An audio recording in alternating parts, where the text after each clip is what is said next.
let's get rid of this thing. Android Auto, CarPlay, all that sort of jazz. I've had this AliExpress Android head unit now for a couple of months, and I thought I'd let you know about how it's all going. I thought I might give you 5 pros and 5 cons about having this AliExpress Android head unit. I'll start with 5 pros. So the first one being, honestly, it's cheap for what you get. Now don't get me wrong, it does feel a little bit cheap, and I'll touch on that in the cons a little bit later on with some specific things. But for under 200 Australian dollars, it's actually not bad. It really brings the car in line with modern infotainment. And I think that's what the purpose of this really is, just to give you those additional features and functions that you'd expect from a car today. Now the second item is the screen. It's actually a really good size. So normally your doubled in head units are about a 7-inch size. These are a 9-inch, and I think it's probably just the right size for this car. Now because it's a 9-inch screen, it comes with its own fascia, and to be honest, it matches the interior fairly well. It doesn't feel out of place. This could have been optioned by the factory, to be honest, and it doesn't look too far away from that.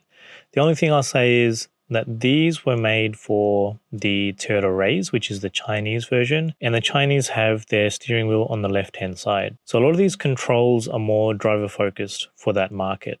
Would have been nice to have them on this side, which is closer to me. But again, we've got the steering wheel controls now, so we don't really need to have access to these buttons. Point 3 is actually the expandability. So these can actually be optioned in from the suppliers to have the dash cameras front and rear, as well as things like digital radio if you really wanted to. On top of that, I think I've seen options for you to be able to add in 360 cameras to the car as well. So aftermarket 360 cameras that you can install as part of this particular head unit. So yeah, expandability is great. They actually have USB input as well. So you could potentially add in other peripherals and other devices as well. So point 4 is actually Bluetooth internet sharing. So being Android, you can actually install native apps, and some of these apps may actually require internet access. So things like Chrome, but you can have Chrome, for example, like I've just clicked onto Wikipedia, and this is actually using Bluetooth internet sharing from my phone. So any app that's installed on the head unit can actually use your Bluetooth internet sharing. I know you can connect via Wi-Fi as well, direct to a hotspot, but if you've got it set up with Android Auto or Apple CarPlay and you're running that wirelessly, generally you can't then also hotspot to another device at the same time. So that's where the Bluetooth internet sharing comes in handy. So point number 5 actually expands on that concept.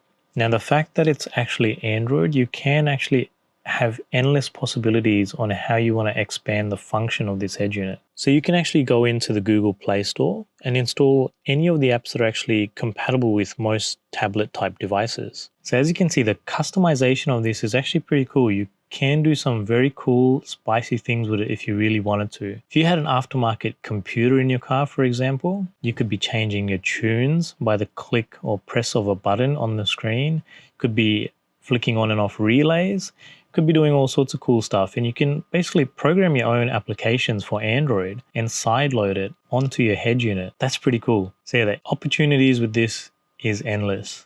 Now let's look at the cons. So we do have 5 cons. To be honest, that list could have been a little bit longer, but let's go through some of the main ones. Now the first one, unfortunately, is the audio quality. It's abysmal. The default flatline equalizer sound is kind of like if you had a speaker and you put it in a cupboard and close the door, and you kind of get that muffled sound with a lot of, I guess, mid-lows or low mids. I don't know how you describe it. It's not fully low, it's not fully mid, it's kind of in between. Those types of sounds are very heavy. And with the factory speakers in the car, I don't think it really can cope with those particular frequencies very well. So yeah, a bit of it might be the speakers, but to be honest, the factory head unit sounded a lot better than this particular one. So this is basically what I had to do to my equalizer to get it to sound like most factory cars, I guess. So we really had to cut back the ranges between 125 Hertz to 400 Hertz to remove that kind of weird boomy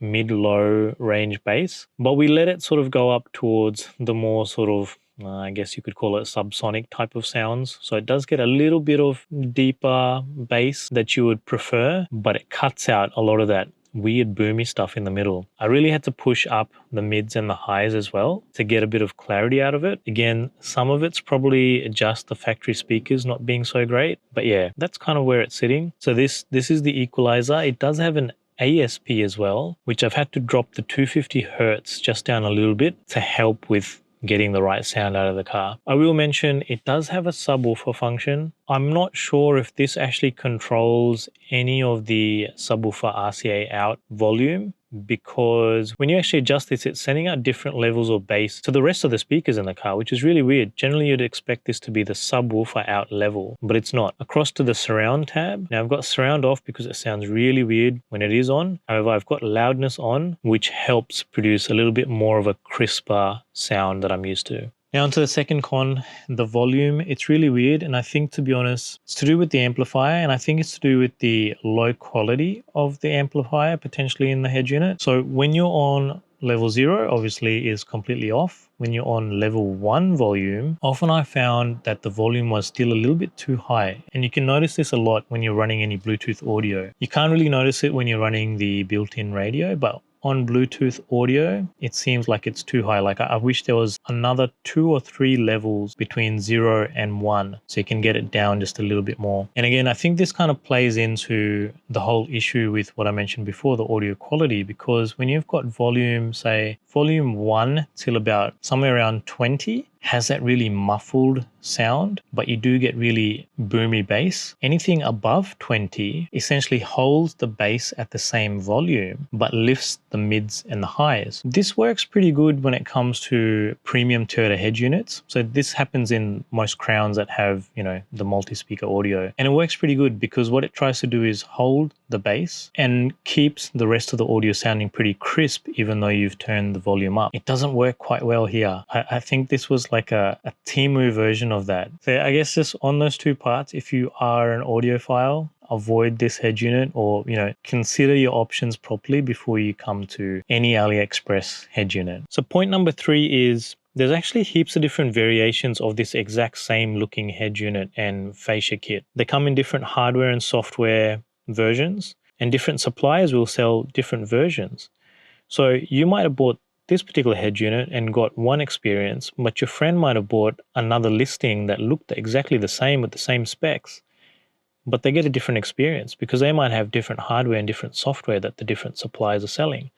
So just be cautious of that. So the experience that I'm having here with this particular one may not be the same as what you experience when you go to buy one. Now, point number 4 is make sure if you're buying one of these, you need to get at least a minimum of 4 gigs of RAM.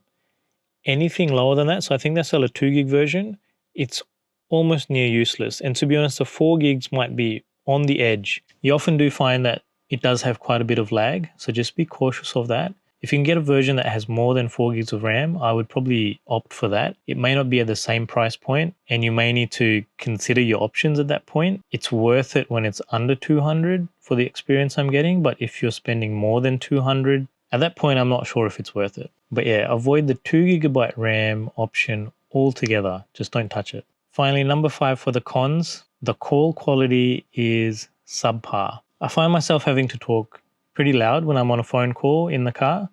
And initially, if you watch the video where I install the head unit, I didn't wire in the external mic. That might play part of it.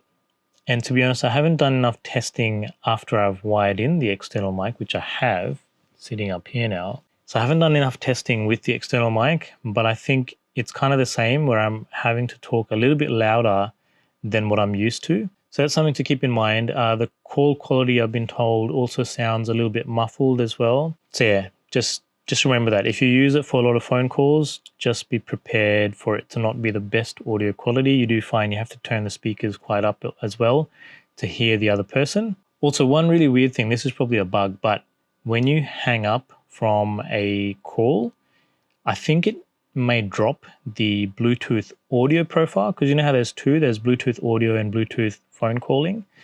I think it drops the Bluetooth audio profile, and so it doesn't resume playback of your music. What's really weird though is if you are running Android Auto, for example, it thinks that you're playing the music, but you don't actually hear anything. So often I have to actually go in and disconnect the phone. I can do that on the phone itself or via the head unit. Disconnect the Bluetooth, reconnect it, and then it all starts working fine. And again, this probably happens maybe 3 out of the 5 calls that I would take in the car. That's quite a considerable amount, so just keep an eye out for that. Now, one last thing, this particular one runs on Android 15. They do come with different Android versions, so just keep an eye out for that. This also has 1280 by 720 resolution screen. It's pretty clear. I do like it. There is a little bit of reflection, as you can see, but you get that from most capacitive touch type screens. Also, if you come into the car settings option, there are a number of options here that are useful. Things like you can actually turn down the volume when you're reversing, which is handy, I guess. But you can also hit this factory button, put in 6 zeros, and you do get a whole heap of other options here as well. So a couple of the options, I turned on the voltage reading as well as a network connection, which shows you the speed that's currently being used by the particular head unit for internet. So yeah, overall, would I recommend this head unit? I think if you can get one with these functions and this experience for under $200, and to be honest, maybe a max of $250 if you opt for a higher option of RAM, I think it's worth it. If this was, for example, a $500 unit, like $400 to $500 unit, I would say no, avoid it altogether and spend a little bit more and get something from one of those larger manufacturers like Pioneer, Alpine, etc. Like even their low-end models for those higher brands probably perform a lot better than this does. So my final line on it is, should you buy it? I think if you're wanting to upgrade from the factory head unit and you got, like myself, the 350S, which had no Bluetooth and no modern features in the car already, I think for under $200, this is a pretty good buy. So in those circumstances, yes, I think this is worth it. But if you're looking for something that's more audiophile grade, avoid it. Do not buy this head unit if you're an audiophile. Anyway, I hope you enjoyed this video. We've got those steering wheel controls in, and I gave you a little bit of a quick review of that AliExpress Android head unit. There's some more videos coming soon. I know I said I'm not really going to modify this, but there's some things that I want to do, so keep an eye out for those. I'll catch you in the next one.